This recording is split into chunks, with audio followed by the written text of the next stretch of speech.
Le Français Michel Granger est aussi dans la mouvance des artistes land art figuratifs.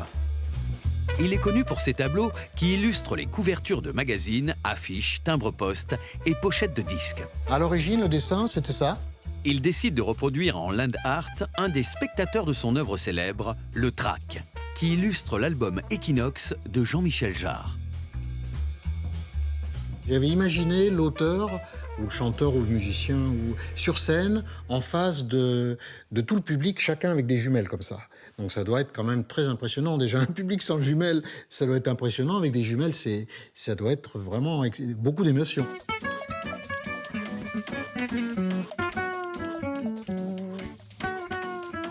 Exit le bleu du tableau d'origine.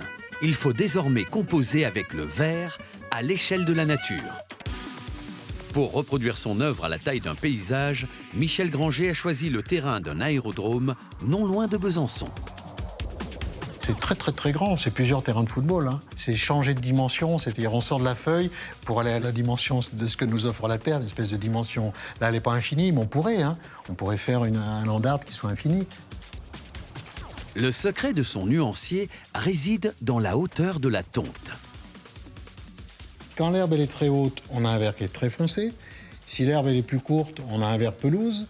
Si l'herbe elle est encore plus râpée, on a un vert mais vraiment qui est près de la terre.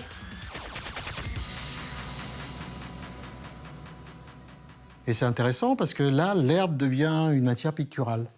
Et simplement en la travaillant, cette herbe, en la tondant, et en fonction de sa hauteur, il donne de la valeur, il donne des valeurs de vert différentes.